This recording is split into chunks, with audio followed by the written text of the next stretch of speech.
আজি দুপৰীয়া ভাত খাজৰ কাৰণে মই ৰেডি কৰিলোঁ পনীৰ চব্জি এটা লগতে গ্ৰীণ চাটনি। তাৰ কাৰণে ৰেডি কৰি ল'লোঁ মই এইকেইটা বস্তু বাদাম, কাজু, খিচমিচ, বিলাহী, পিঁয়াজ, আদা, নহৰু আৰু আনফালে পাত দিলোঁ কেৰাহীখন। কেৰাহীত প্ৰথমতে তেল অকণমান দি ল'লোঁ। দিয়াৰ পিছতে অকণমান বাটাৰ দি দিছোঁ, যিহেতু পনীৰত বাটাৰ দিলে খাই ভাল লাগে। তাৰপিছতে মই কাটি লোৱা পিঁয়াজখিনি, তাৰপিছত গোটা গোটাকৈ আদা আৰু নহৰু কেইফুটামান দি দিছোঁ।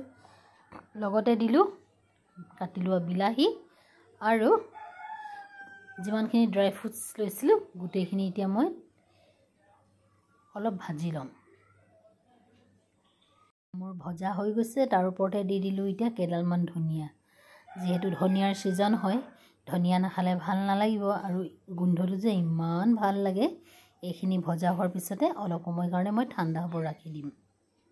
বাতি এটাত এতিয়া মছলাখিনি মই ৰেডি কৰি ল'ম। প্ৰথমতে লৈ ল'লোঁ হালধি, ধনিয়া গুড়া অকণমান, এতিয়া জিৰা গুড়া অকণমান আৰু গৰম মছলা অকণমান। গোটেইখিনি মই আধা চামুচকৈ ব্যৱহাৰ কৰিছোঁ, কিয়নো মোৰ পৰিমাণ চাইহে মই মছলাখিনি লৈছোঁ। তাত অকণমান পানী দি এইদৰে ধুনীয়াকৈ মিক্স কৰি তাৰ পেষ্টটো ৰেডি কৰি ল'লোঁ।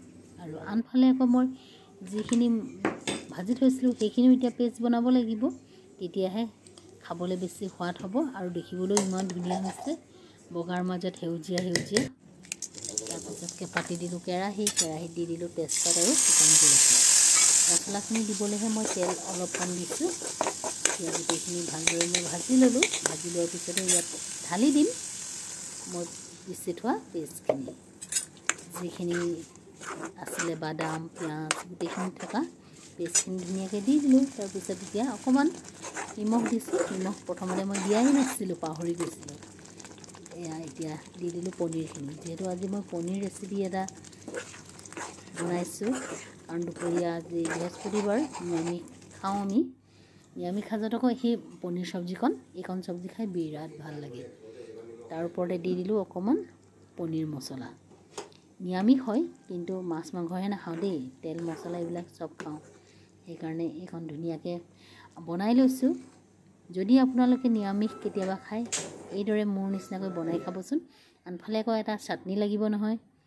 এতিয়া জলফাই ছিজন, জলফাই দিনত যদি অকণমান আমি চাটনি বনাই নাখাওঁ কেতিয়া খাম। দি দিলোঁ ধনিয়া, নৰসিংহ কেইডালমান, জলফাই লগতে আদা নহৰু আৰু জলকীয়া অকণমান। জ্বলা বুলি ক'লে এনেই ভাল লাগে চাটনিকণ, জ্বলা অকণমান নিদিলে চাটনি একেবাৰে খাই ভাল নালাগে। আনফালে মোৰ ৰেডি কৰি ল'লোঁ আজি বৃহস্পতিবাৰৰ যি মোৰ নিৰামিষ থালিখনৰ এটা সুন্দৰ ৰেচিপি।